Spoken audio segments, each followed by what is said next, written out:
नमस्कार दोस्तों। कहानियों की श्रृंखला में आज सुनेंगे सूर्य बालाजी की कहानी रमन की चाची। लेकिन उससे पहले मेरा आपसे विनम्र अनुरोध है कि अगर मेरे द्वारा सुनाई हुई कहानियाँ आपको अच्छी लगती हैं तो मेरे चैनल को सब्सक्राइब ज़रूर करें, लाइक करें और अपने दोस्तों और परिचितों में शेयर भी करें। बेल आइकन दबाना बिल्कुल भी ना भूलें। आज सुनिए रमन की चाची। बेहद बेशऊर थी भाई नवाबिन चाची भी। हमेशा वही गुड़ी मुड़ी लुगरी सी साड़ी बांधे, दयनीय खिसियानी सी, पानी से भरी बाल्टी, चने मटर से भरी दौरी या आम काटने का सरौता लिए इस आंगन से उस आंगन या इस कोठरी से उस कोठरी, भंडारे या ओसारे की तरफ जाती रहती। और अगर इन जगहों में से कहीं न होती तो फिर जंगलों और धुएं से पूरी तरह अटी रसोई वाली कोठरी में ढेर सारी गीली सूखी टहनियाँ चूल्हे में झोंक झोंक कर, फूंक मार मार कर धुंधवाती रहती पसीने से लथपथ। न ढंग के कपड़े, न ढंग की चाल, न हंसी दिल लगी ही और न बोलने चालने का ठसकेदार रस भरा ढंग ही। अम्मा और ताई ने तभी तो होठों के कोने सिकोड़ कर विद्रूपता से मुस्कुराकर उन्हें यह खिताब दे दिया था, इसे देखो, यह भला नवाब लाल के लायक है। क्या खूब नवाबिन मिली उन्हें भी। नवाब चाचा ऐन सामने न होते, लेकिन अगल बगल की कोठरी दालान में ही कहीं पड़े पसरे होते। अम्मा अति सहानुभूति से भरकर उसांस लेती। अरे सिर्फ गोरी चमड़ी से ही क्या होता है, इतना ही क्यों, सिर्फ सुरती नाक से ही क्या होता है, सिर्फ बड़ी बड़ी ढरकती आँखों से ही क्या होता है, सिर्फ छरहरे शरीर से भी क्या होता है, सिर्फ पतली कलाई, सिर्फ दूधियाँ एड़ियों, सिर्फ नाजुक उंगलियों से ही क्या होता है। चेहरे पर लुनाई होनी चाहिए, नमक इसके चेहरे पर है ही नहीं। नवाब लाला को देखो, रंग गहराया है तो क्या, देह दोहरी है तो क्या, लोंदे पोंदे से होने पर भी चेहरा लोना है। बदन दोहरा है तो क्या, चेहरे पर नमक है। सिर्फ खूब बड़ी ढरकती आँखों, सिर्फ पतली नाक, छरहरे शरीर और दूधिया एड़ियों वाली यह चाची जब ब्याह के घर में आई तो कुल 14-15 से ज़्यादा नहीं थी, यानी मुझसे मुश्किल से कुल 4-5 साल बड़ी। लेकिन उस जमाने में उस उम्र की लड़कियां सयानी गृहस्थिन हुआ करती थीं और मेरी उम्र के लड़के पूरे गावदी। मैं भी 10-11 साल का, गुलेल की पट्टी और कंचे गुल्ली से लैस धारीदार जांघिए वाला एक गावदी ही हुआ करता था। गांव छोटा था और शादियों के लग्न मुहूर्त भी साल दर साल लगा करते थे, पर अपन लोगों को दूल्हे दुल्हन से ज़्यादा अहम चीज़ें भाड़ों के स्वांग और कड़ाहों में उतर कर गरम गरम चाशनी में बंधते बूंदी के लड्डू और बुरादे से ढकी बर्फ़ की सिल्लियाँ लगा करती थी। नवाब चाचा की शादी तक मैं लाल हरी झंडियाँ बांधने से लेकर कसोरे भर भर के बूंदी सेव बांटने और खाने लायक हो गया था। बारात में पंचमेल मिठाई भी मिली थी। इससे अधिक कुछ और की मुझे इच्छा भी नहीं थी। मलाल जो थोड़ा सा था वह यह कि अब कहीं पूरे साल भर बाद ये मुरादों भरे शादियों के दिन फिर वापस आएंगे।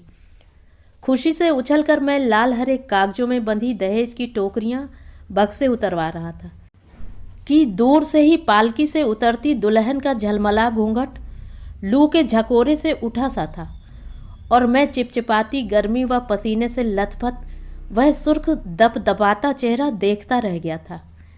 एक बहुत सुंदर नायाब सी चीज़ थी मेरे लिए यह। चेहरे ऐसे भी हुआ करते हैं क्या? यह तो रामनवमी गंगा दशहरा पर खरीदी लाल सुनहरे गहनों से सजी मिट्टी के मूर्तों से भी कहीं ज़्यादा खूबसूरत है। मैं दौड़कर पास आ गया और रह रहकर उड़ते घूंघट के नीचे से झांकने लगा। आवाक ठगा सा। बाहर भी यही चर्चे हो रहे थे। इसके सामने अम्मा ताई और दर्जनों मवेशियों सी थन फैलाए कुछ बुढ़ारती औरतों के चेहरे मुझे हास्यास्पद लगने लगे कि तभी अम्मा की सधी आवाज़ पूरी तुरशी से यहाँ से वहाँ तक लहर गई। सिर्फ गोरी चमड़ी से क्या होता है, चेहरे पर आब होने चाहिए, आब। गोरे काले से क्या होता है।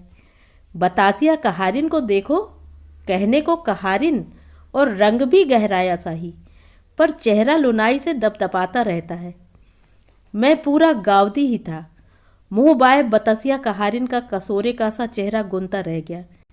यह भी नहीं समझ पाया कि मौका ताक कर बतसिया के नाम का तुरुप अम्मा ने लगाकर बाजी जीत ली है, क्योंकि चाचियाँ खिसखिसाकर हंस पड़ी थीं, थोड़ी बिराती सी हंसी। और मुझे तो बहुत बाद में पता चला कि नवाब चाचा अपने मझोली वय में पढ़ाई से जी चुराकर कई बार बतसिया के आगे पीछे झांकते झोंकते पाए गए थे।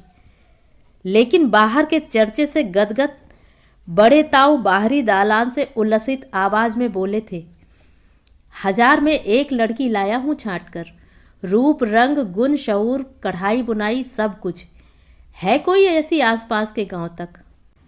यह बाहर की बात बाहर वालों के लिए थी, लेकिन इस घोषणा को सुनने के बाद अम्मा ने चाचियों से मुखातिब हो कहा था, अरे नई नई ब्याही बहू बेटी के तो अंग अंग में सुहाग भिना होता है, बंदरिया भी परी लगेगी। देखना 4 दिन बाद जब चौके में खटना पड़ेगा तब देखना। हर किसी ने इसके पक्ष में अपना सिर हिलाया। देह में हाड़ ही हाड़ तो हैं, नवाब लाला के हिस्से में तोला भर मांस तो आता। अरे हट, आदमखोर हैं क्या? और एक बेहूदी खिसखिसी हंसी। यह खिसखिसा सिलसिला पूरे 4-5 दिन चला। तब तक चाची बाकी औरतों के पास सोती रहीं और सोने से पहले आधी आधी रातों तक दर्जनों जेठानियों के हाथ पैर और फैले कूल्हे दबा दबा कर बेदम होती रहीं। सुबह औरतें निराशाजनक लहजे में कहती, सुबह नींद नहीं खुलती इसकी, माँ बहन को सिखाना चाहिए था। हाथ पैर जल्दी उठते नहीं, सुस्त सी है, 4 काम खींच कर ले ऐसा शऊर नहीं, सुस्त बेशऊर बेआब बेगैरत लड़की। और इस लड़की को 5वें दिन जब आधी रात के बाद एक अलग कोठरी में डाल नवाब चाचा के पास पहली बार भेजा गया, तो वह उन्हें थकान और पसीने से लस्त पस्त लुज्जी मिजी धोती में निढाल फर्श पर सोती मिली। बेलज बेगैरत औरत। नवाब चाचा अधकचरा पौरुष सहेज कस्बाई अंदाज में भुनभुनाए थे। सुबह एक कान से दूसरे कान तक लहर सी फैल गई। नवाब लाला भी कह रहे हैं कि उनकी बड़ी भौजाई की बात सही ही है, यह तो किसी काम की ही नहीं। सचमुच मैंने तो देखा था, हफ्ते 2 हफ्ते बाद ही उनकी साड़ी का घूंघट हटा था, और वह चेहरा स्याह तो था जैसे सफ़ेद सलेटी राख की परतों से ढका, उसमें सब कुछ ढक गया था। चेहरे मोहरे के साथ साथ होठों का स्पंदन, आंखों की घबराहट, संकोच और थरथराती सी उंगलियां, श्रृंगार के नाम पर उलझे बालों के नीचे एक हल्की पीली सी सिंदूरी बिंदी दिखी थी। बस इससे ज़्यादा मैं और इस पचड़े में पड़ा भी नहीं कि अम्मा की भविष्यवाणी कुल 7 दिनों में ही कैसे सिद्ध हो गई। अम्मा में इतनी चतुराई आई कहाँ से? बाबू तो मेरी माँ नाम की अपनी इस दूसरी औरत को धान की बोरी कहा करते थे। गेहूं चावल की नहीं, धान की बोरी। कहते धान सरपत सा छीलता जो जाता है, हाथ पांव ऐसे कि फलफला कर खून तक निकल आए मजे से। नाटी थुलथुल थैली सी। माँ ने इसका बदला लिया था। नवाब चाचा का बयान पेश करते हुए कहा था, सुन लिया, सिर्फ गोरी छरहरी। हाँ हाँ, बाबू ठहाका मारकर हंसे थे। और नहीं तो क्या, तुम्हारे जैसी थुलथुल अनाज की बोरियां सबके भाग में थोड़े ही होती हैं। माँ जरूर निचला होंठ दांतों से दबा तिलमिलाई होंगी, लेकिन कहा ना, मैं पूरा गावदी ही था। खिस से हंसता और कंचे जेब में भरे सर्र से बाहर निकल भागता। लौट कर आता, खूब भूख लगी होती तो रसोई में जाने को कहा जाता। वहाँ बेगैरत सुस्त चाची धुएं से दम घोटती रसोई में रोटियां सेंक रही होती। सेंक नहीं बल्कि कहूँ कि थोप रही होती। मुझसे ज़्यादा देर धुएं में न खड़ा रहा जाता। चाची रोटियां तो जल्दी, और बाहर आकर चैन की सांस लेता। कभी आंगन में रात में लालटेन के पास खेल में जीते हुए कंचे गिनता रहता कि अम्मा मझली ताई को सनकाती हुई मुस्की मारकर कहती, वह देखो आ गई फूहड़, सारी धोती पर आटा ही आटा, जैसे रोटियां सेक कर नहीं, आटे की बोरी से निकल कर आ रही हो। ताई खर्र से हंस देती। जरूर रसोई भंडारे के किवाड़ खुले छोड़ आई होगी, बिल्ली कुत्तों के मुंह मारने के लिए। इसके दिमाग का कुछ भरोसा थोड़ी है, जाने कहाँ कहाँ मंडराता रहता है। चाची धीमे से कहती, किवाड़ बंद कर दिए हैं। कभी अम्मा भूले भटके से रसोई के पास से गुजरती तो सब कुछ ढका तोपा रहने पर भी उन्हें बहुत कुछ मिल जाता।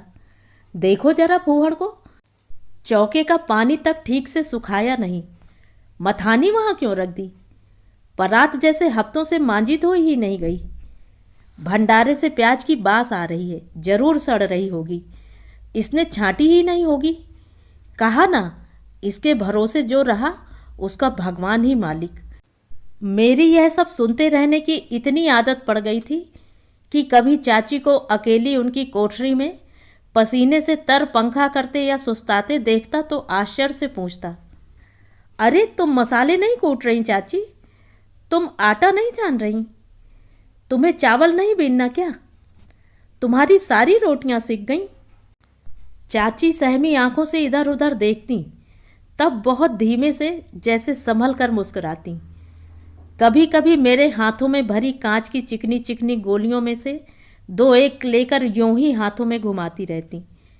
इन दो एक लम्हों को बस वे जैसे कहीं ना होती, कहीं नहीं, रसोई भंडारे अनाज के कुठलों से दूर, जहाँ वह होती और कांच की रंग बिरंगी फूल पत्तों वाली गोलियाँ। थोड़ी ही देर में मेरे सब्र का बांध टूट जाता और मैं गोलियाँ उनके हाथ से ले खेलने भाग जाता।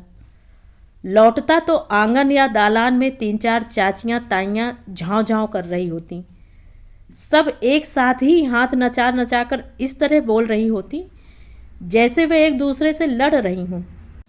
लेकिन बीच बीच में एकाध के ठिठियाकर हंस पड़ने से लग जाता कि वह लड़ नहीं रही, बल्कि सारांश यह है कि इस बेगैरत चाची के फूहड़पन की एक से एक नई मिसाल पेश कर रही हैं।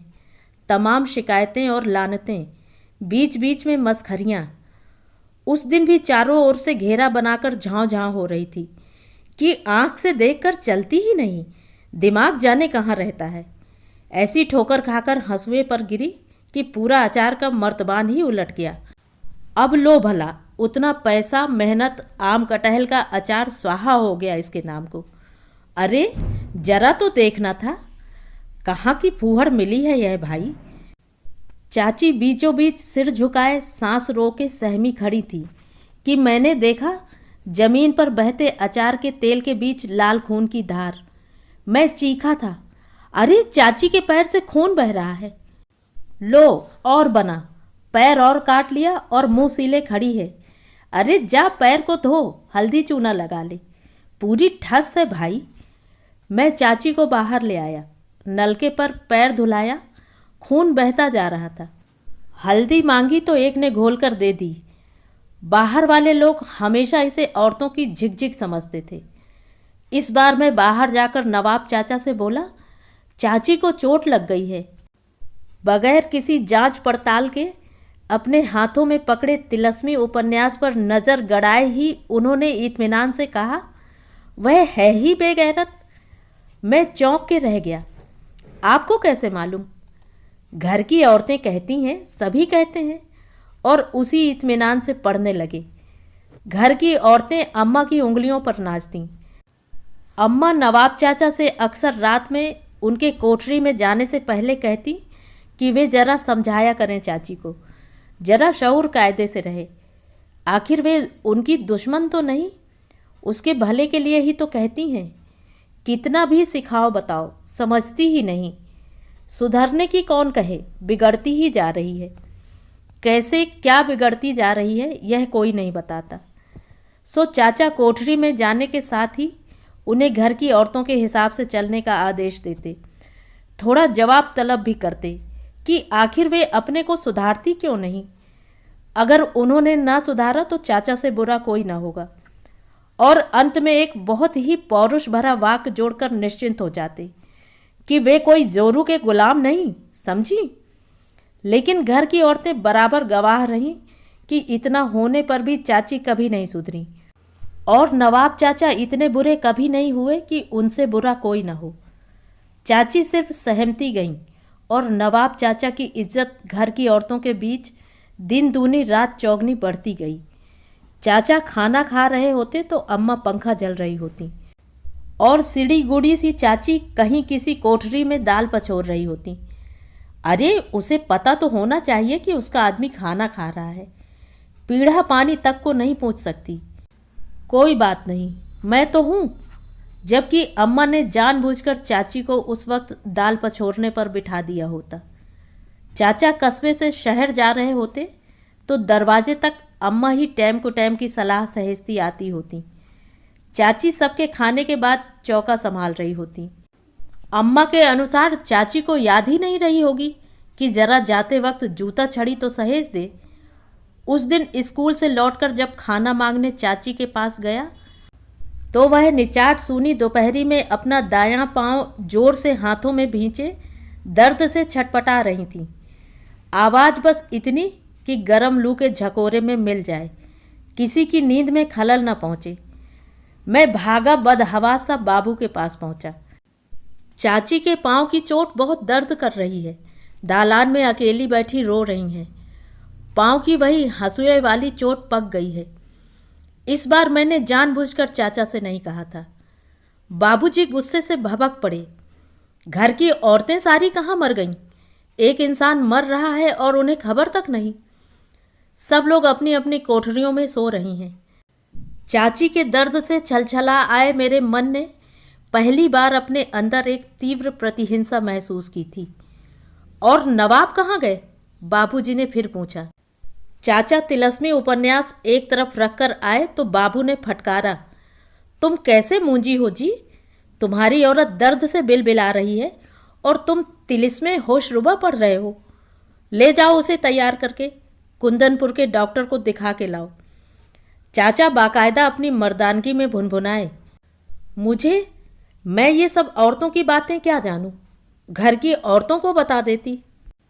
अरे घोंचू, शादी तुमने की है उसके साथ या घर की औरतों ने? तुम्हारा भी तो कुछ फर्ज बनता है, लिवा कर जाओ। चाचा के पौरुष की यह सबसे बड़ी हेठी थी कि उन्हें जोरू के गुलाम की तरह जोरू को लेकर अस्पताल या डॉक्टरी इलाज के लिए जाना पड़े। यह सब कहीं सच्चे मर्द करते हैं, और करते हैं तो सबकी मस्खरी का निशाना बनते हैं।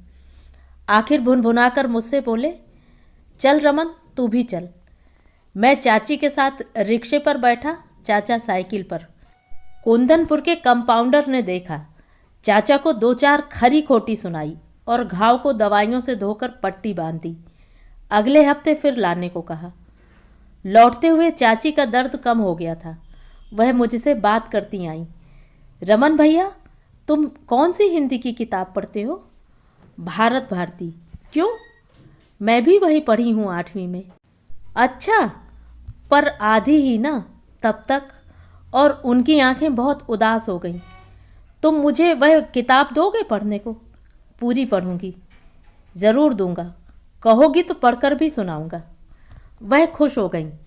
थोड़ा रुककर पूछा, तुम्हारे स्कूल में कौन सी प्रार्थना होती है? मैंने बताई। अरे वह बच्चों से किलक पड़ी, यही तो हमारे स्कूल में भी होती थी। फिर अपने आप में गुनगुनाने लगीं, पितु मातु सहायक स्वामी सखा, तुम ही एक नाथ हमारे हो, जिनके कुछ और आधार नहीं, तिनके तुम ही रखवारे हो।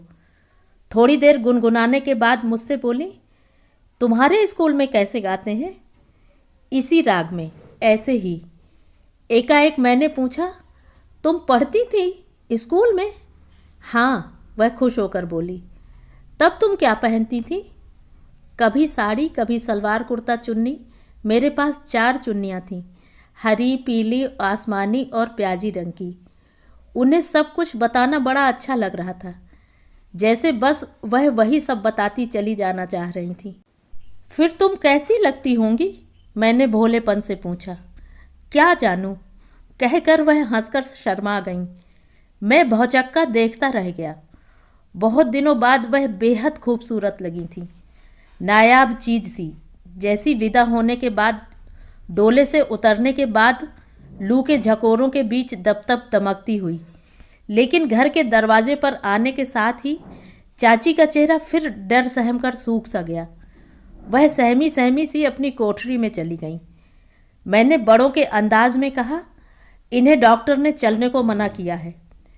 अम्मा का चेहरा ज़्यादा ही कसा हुआ था, सभी औरतों का भी चढ़ा चढ़ा सा। वे लगातार घुनी घुनी आवाज़ में बोलती जा रही थीं, जिसका मतलब था कि देखो जरा कितनी घुटी हुई है।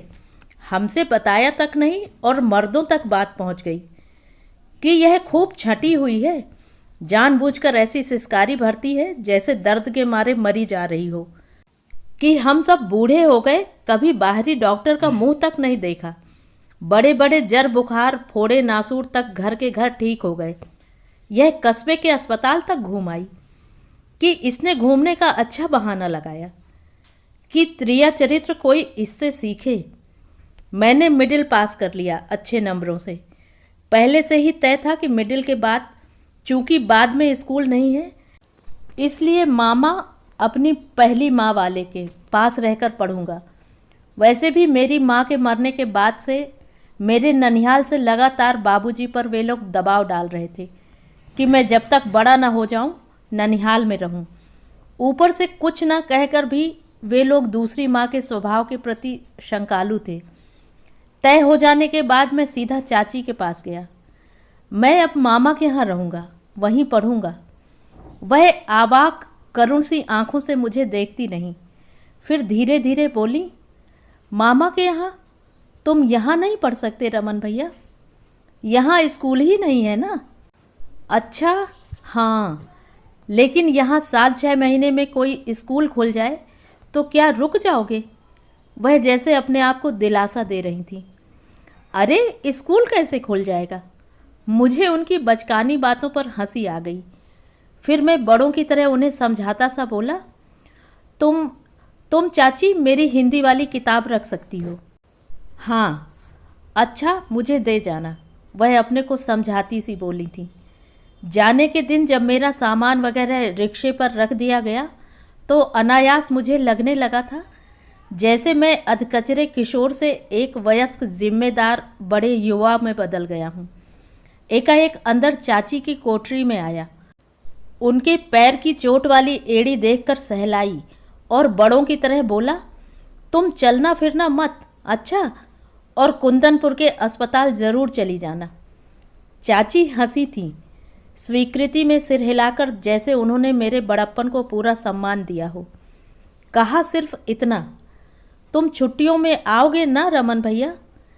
हाँ ज़रूर आऊँगा, मैं उसी मातबर लहजे में दोहराता बाहर आ गया। ननिहाल पहुंचा था तो नानी मुझे बाहों में चिपटाकर खूब रोई थी, मेरी माँ को याद कर करके। फिर मेरे दुबले दुबले हाथ पांव सहला सहला कर, दबा दबा कर निहाल होती रही थी। बीच बीच में पछताती कि कितना दुबला है, इसकी तंदुरुस्ती सुधरे पहले, पढ़ाई लिखाई पीछे। मामा मामी हंसते रहे थे। मेरी माँ अकेली बहन थी, इसलिए सभी का मुझ पर बेहद लाड़ था। जल्दी ही मुझे बहुत अच्छा लगने लगा। वहाँ स्कूल भी अच्छा, खेल कूद फुटबॉल हॉकी भी जमकर होती, और हमेशा खेलने भागने दौड़ने के बाद लौटने पर मामी हंसती हुई घर की भैंस के गर्म दूध का बड़ा सा गिलास मेरे हाथों में थमा देती। खाली समय में मामी के छोटे छोटे बच्चों को कंधे पर पीठ पर बिठाकर उछालता, घोड़ा बनता और जी भर के चिढ़ाता हंसता। स्कूल से लौटता तो एक तरफ से तीनों बच्चे रमन भैया का शोर मचाकर कंधे पर उछालने की जिद करने लगते। पीछे पीछे उन सब की सुनकर मामी की सबसे छोटी 3 साल की बच्ची भी धीमे से शर्मा कर बुलाती, लमन भैया। कभी कभी बच्ची के बुलाने पर मुझे लगता जैसे चाची बुला रही हूँ, और उस समय अनजाने में मामा से पूछ बैठता, मामा यहाँ दशहरे की छुट्टियाँ कब होती हैं? और छुट्टियों में घर पहुँचा तो बाबूजी मेरी लंबी गठी कदकाठी देखकर चकित रह गए थे। उनकी खुशी छुपाए नहीं छुप रही थी। चाची कहाँ है चाची? फिर मुझे याद आ गया और मैं सीधे रसोई की धुंधवाती कोठरी की ओर बढ़ गया था। वह वहीं थी, वैसी ही धुंधवाती चूल्हे में ढेर के ढेर उपले और गीली लकड़ियां धोंककर आंखें पोंछती हुई। मुझे देखा तो दहकती आँच के बीच गदगद हो खिल पड़ी थी। रमन भैया, और देर तक मुझे मुग्ध रोमांचित आंखों से देखती रहीं। मैं जाता हूँ सबसे मिलने, तुम रोटी सेंक लोगी तो आऊँगा। हाँ हाँ। अरे हाँ, तुम्हारा पैर कैसा है? ठीक है, लेकिन जब वह खाना परोस रही थी तो मैंने देखा उनके पैरों में गंदी पुरानी साड़ियों की पट्टियाँ बंधी हैं और वह मचक मचक कर चल रही थी। मैं बहुत नाराज हुआ था। तुम तो कहती थी तुम्हारा पैर ठीक हो गया। हाँ, ठीक हो गया था बीच में, इधर ही जाने क्यों। तुम कुंदनपुर के अस्पताल गई थी? मेरा मतलब चाचा ले गए थे। घाव 5-6 दिन में काफ़ी भर गया था, इसी से नहीं गई ना। वह वैसी ही धीमे से सहमकर हंसी, जैसे किसी अपराध की स्वीकृति दे रही हूँ। मेरी समझ में न आया कि और क्या करूँ, तो थोड़ा रुककर अटकते हुए पूछा, अच्छा, तुमने वह बाल भारती पढ़ी क्या? हाँ, वह अटक कर सहज होती सी बोली, पढ़ी। तुम्हें और कहानी की किताबें ला दूंगा पढ़ने के लिए। नहीं, जाने दो, रहने देना। क्यों? ऐसे ही। यहाँ घर में कब पढ़ूंगी? पहले काम देखना चाहिए ना। अब मैं इतनी बड़ी हुई, मुझे घर के काम। जाने क्यों मुझे कुछ अजीब सी आशंका हुई। क्यों? क्यों, अम्मा ने तुम्हें पढ़ते देखकर डांटा? नहीं नहीं, वह सहम कर चुप हो गई। ज़रूर डांटा है। किताब कहाँ है? लाओ देखूं तो। बहुत देर बाद चाची ने किसी तरह बताया, अम्मा ने किताब फाड़कर फेंक दी। फिर वह उल्टे मुझे ही समझाने लगी। गलती मेरी ही थी ना, मुझे उस वक्त किताब नहीं पढ़नी चाहिए थी ना। मैं जानता था उस वक्त का मतलब किस वक्त था। अंदर मन बहुत उदास खिन्न हो गया। एकाएक कुछ ना सूझा तो मैंने पूछा, चाची, तुम अपने घर क्यों नहीं चली जाती कुछ दिनों के लिए? मैं बाबूजी से कहूँगा। कहूँ? नहीं, वह वैसे ही उदास स्वर में बोली, तुम कुछ मत कहना। क्यों? तुम जाना नहीं चाहती अपने घर? नहीं, यही ठीक है ना। अरे, मुझे बहुत आश्चर्य हो रहा था। आखिर तो 15-16 साल का किशोर ही था, लेकिन चाची कह रही थी अटकती भर्राई आवाज़ में, रमन भैया, मैं ऐसे कहीं नहीं जाऊंगी। ऐसे इस तरह बस यही ठीक है। यह कहते हुए उन्होंने जैसे मेरी आंखों के सामने से अपने को पूरी तरह समेट लेना चाहा था। वह समेटती जा रही थी एक एक करके और मैं देखता जा रहा था। वे दुबली दुबली सी पीली सी बाहें, वह पका हुआ एड़ी का घाव, उसके गिर्द लिपटी गंदी मटमैली पट्टियाँ, पसीने से हमेशा फैली फैली हल्की सी बिंदी और उलझे बालों में खो गई फीकी फीकी सी सिंदूरी मांग और सहमी सहमी भयभीत फड़फड़ाती सी आँखें। चाची कुछ बोल नहीं रही थीं, पत्थर सी चुपचाप बैठी थीं, पर मुझे लग रहा था जैसे उनका मौन भाषा से ज़्यादा मुखर है। उसमें लिखा है, तुम नहीं जानते, बच्चे हो ना रमन भैया। इधर मेरी तरफ देखो, कहीं सोने से मिट्टी बनकर भी कोई जाती है पति गृह से, और सिर्फ जाना ही तो नहीं है ना। जाने पर एक तरफ से चारों ओर उगाई शंकाएं, कौतूहल, ममता, प्यार, पछतावा और छटपटाहट, लाचारियाँ, तमाम आवेश और धिक्कार भरी चुनौतियाँ, लेकिन सब व्यर्थ, असहाय, बेहद लाचार। कोई कुछ कर नहीं सकता, क्योंकि इस तरह कुछ दिखाई पड़ने वाला सनसनीखेज जैसा कुछ हुआ ही नहीं। मेरे ऊपरी शरीर पर कहाँ कोई घाव है। यह एड़ी का घाव तो एक संयोग है बस। यह ना होता तो कहीं किसी प्रताड़ना यातना की अर्जी पेश कर सकती थी मैं। मेरे खिलाफ किसी के होने का कोई सबूत है कहीं?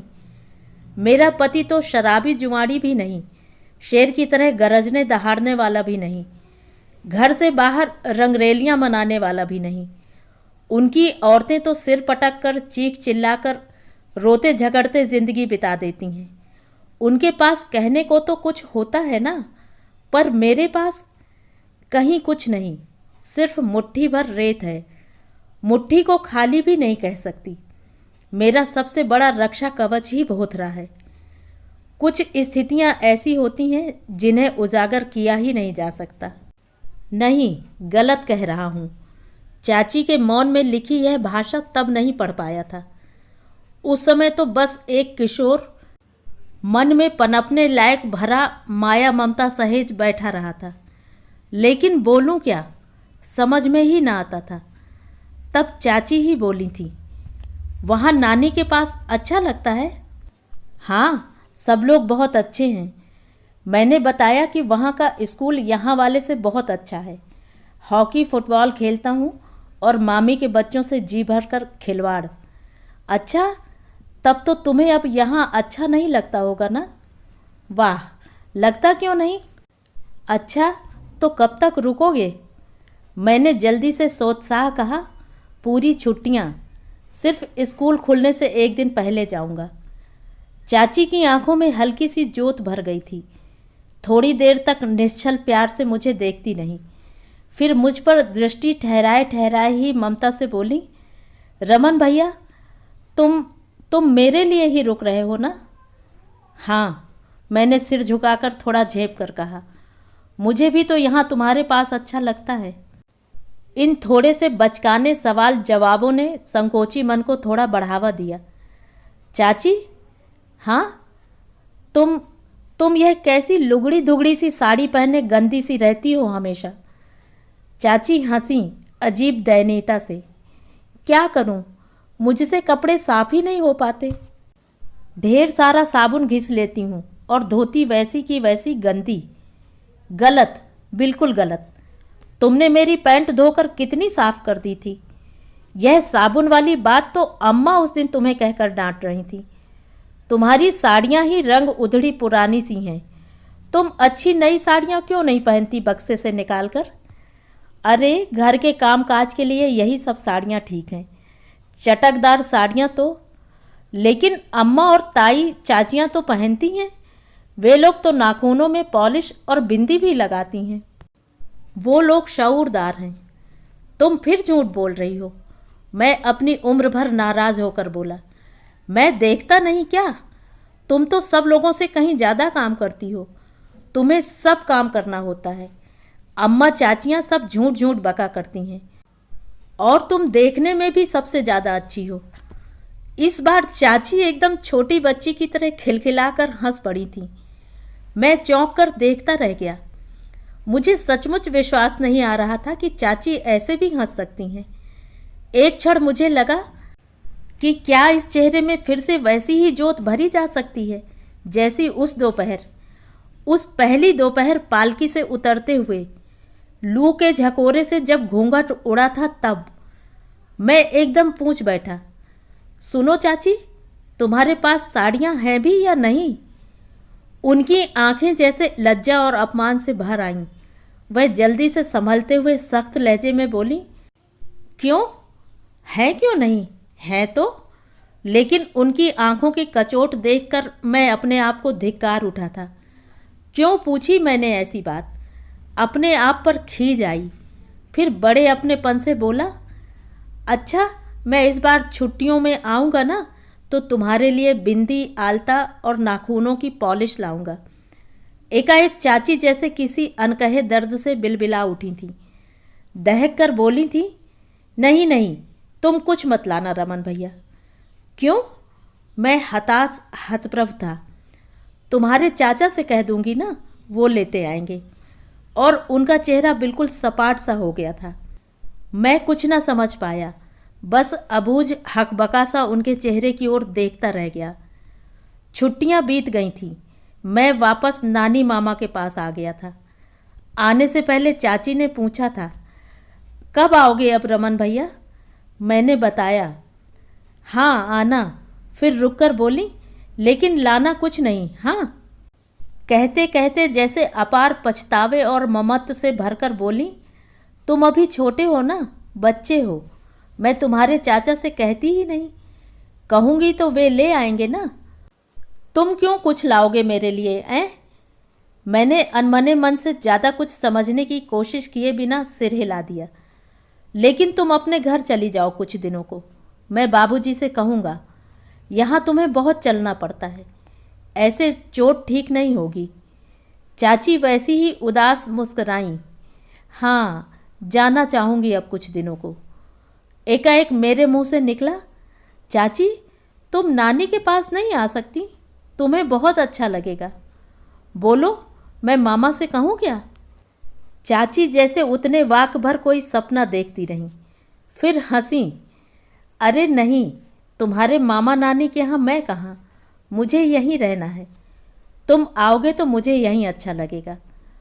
मैंने इस बार नानी और मामी को भी बताया, यह भी कि जब मामी की छोटी वाली बच्ची बुलाती है तो मुझे लगता है जैसे चाची बुला रही हैं। रमन भैया। दिनचर्या वैसी ही मौज मस्ती से भरी हो गई थी। खाली समय में पढ़ता और पढ़ने के बीच बीच समय में चाची के बारे में सोचता। चाची के बारे में सोचते हुए लगता मुझे उम्र के हिसाब से जिस तरह बढ़ना चाहिए मैं उससे कहीं ज़्यादा तेज़ी से बढ़ रहा हूँ। उस तेज़ी से बढ़ती उम्र के बीच में सिर्फ एक सवाल जहाँ तहाँ उम्र का मेरा रास्ता रोक लेता है। अच्छा, चाची ने मुझसे लाने को क्यों मना किया? पहली बार दूसरी बार तो वह मुझे फुसला रही थी। पहली बार शायद उनके मुंह से चाचा का नाम सुना था। मेरे जहन में भी चाचा का ख्याल आज तक कभी आया ही नहीं। आया तो बल्कि जुगाली करते हुए बैल का ख्याल आ गया। भर्र भर्र करती पत्तियां चबाती, गड़हियों के बीच पानी चबचबाती भेड़ों का ख्याल आ गया, लेकिन चाचा का नहीं। वे मौके मौके पर खाना खाते थे। यहाँ से वहाँ तिलिस्म होशरुबा लिए एक कोने में ढरकते रहते थे और बस्ता दाब कर हुमर हुमर करते निकल जाते थे। जाते जवाते अम्मा जरूर कुछ कुछ सहेजती, बताती और वे अति संतुष्ट भाव से सिर हिलाते। कमीज़ की बटन लगाने को अम्मा को देते। उसे क्या दूं, वह तो बेशऊर है। गंदी रुमाल भी अम्मा झटपट धोकर सुखा देती, जबकि पसीने से भभकती कमीज़, बनियाइनें, तौलिए, पैंट, कमीजें सब चाची धोती। हाँ, लेकिन चाची का वह अस्वीकार। वार्षिक परीक्षा के 15-20 दिन रह गए थे। पढ़ने की छुट्टियां हो गई थीं। एक दिन शहर से लौटकर मामा ने बताया, तू अपनी छोटी चाची की बात करता था ना? हाँ, आज उसे लेकर तेरे घर के लोग अस्पताल आए थे। उसके घाव में जहर फैल गया है। बड़े अस्पताल में दिखाने को कहा है। मैं खड़ा खड़ा सुनता रहा। जो कुछ पूछा मामा जितना जानते थे बता दिया। मैं लौटकर पढ़ने बैठ गया, लेकिन जल्दी ही बाहर जाकर रोज़ की तरह खेलने वाले लड़कों में शामिल हो गया। फिर बाहर से भी वापस लौट आया और मामी के छोटे बच्चों को बार बार कंधों पर बिठाकर उचकाने की कोशिश की। दोबारा फिर पढ़ने की। अंत में हारा सा मामा के सामने आकर खड़ा हो गया।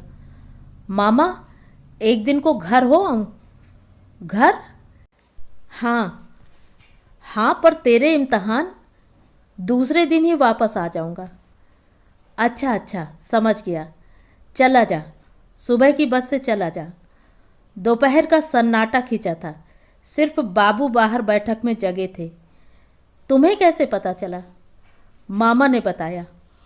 ओह, क्या कहा बड़े डॉक्टर ने? जल्दी से जल्दी ऑपरेशन करके पैर कटवाने को। मैं भागा भागा अंदर पहुंचा। चाची बिस्तर पर थीं। पैरों में साफ अस्पताली पट्टियां बंधी थीं। मेरी आहट पर उन्होंने चौंक कर देखा, जैसे किसी महाशून्य को थहाते हुए उनकी दृष्टि लौटी थी। रमन भैया?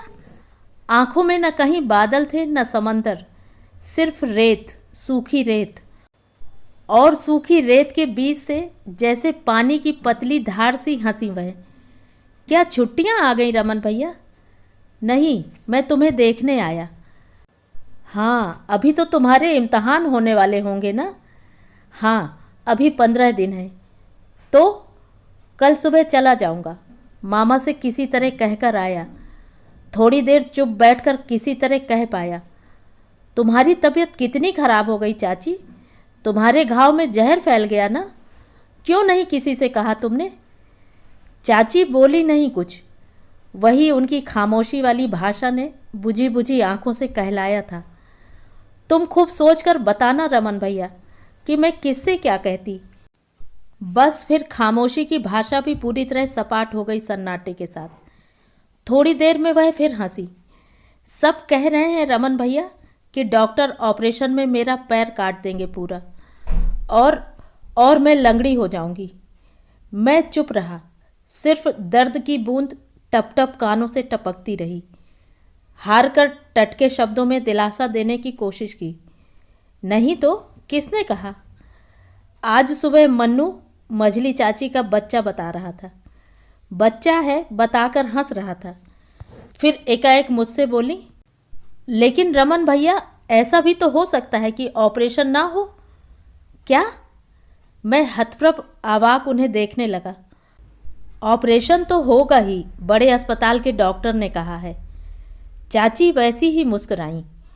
कहने दो, बड़े अस्पताल के डॉक्टर क्या सब कुछ जानते हैं? ऑपरेशन नहीं भी हो सकता। नहीं नहीं, तुम समझती क्यों नहीं? ऑपरेशन बहुत जल्दी, मतलब जल्दी से जल्दी करवाना होगा। अच्छा अच्छा, जैसे वे उस बात को ख़त्म करती सी बोली। तुमने नानी के घर का हाल चाल नहीं बताया? ठीक है सब। मेरा मन बहुत खिन्न, बहुत बेसब्र, उदास सा हो रहा था। तुम कल ही चले जाओगे ना? वह दोबारा पूछ रही थी। हाँ। फिर रुक कर बोला, नहीं, एक दिन और रुक जाऊंगा, मामा जानते हैं। नहीं, तुम चले जाना। फिर थोड़ा रुकी और अटक कर बोली, रमन भैया, उस दिन मैंने जाने किस रौ में तुम्हारा जी दुखा दिया था। काफ़ी बचकानी और फूहड़ सी बात थी ना वह। मैंने तड़प कर देखा, वह धीमी मुस्कुराहट दर्द से छटपटा रही थी। लेकिन यह दर्द एड़ी के जहरीले घाव से कहीं ज़्यादा मर्मांतक था। यह दर्द उस मूढ़ दंभ और तिरस्कार का था जिसने उसे दुरदुराते हुए कहा था, मैं टिकुली बिंदी लाने वाला जोरू का गुलाम हूँ क्या? तू फूहड़ ही नहीं, बेशरम भी है। छुट्टियाँ कब तक हैं तुम्हारी? उन्होंने अपने दर्द से उबर कर पूछा। अभी 1 महीने हैं, मैं बोला। मैंने अचकचा कर उन्हें देखा। मेरे किशोर मन की सामर्थ्य शायद दर्द की उस सीमा रेखा पर टूट रही थी। दूसरे दिन वापस चला आया था। चौथे दिन गणित के मास्टर जी के पास से एक सवाल पूछकर लौटा तो मामा आंगन में खामोश से बैठे थे। नानी और मामी की आंखें भर भराई हुई थीं। मामा ने बुलाकर मुझे पास बिठाया और कंधे थपथपाकर धीमे से कहा, रमन, तेरी वो चाची नहीं रही। सुबह डॉक्टर ने अस्पताल में बुलाया था ऑपरेशन के लिए। उसने सुना, रात में सोई और सोई सोई ही सारी यातनाओं से मुक्ति पाली। मेरे कानों में किसी अनकहे दर्द की बूंद बूंद टपक रही थी। तो ये थी कहानी। कहानी आपको कैसी लगी? कमेंट करके ज़रूर बताएं।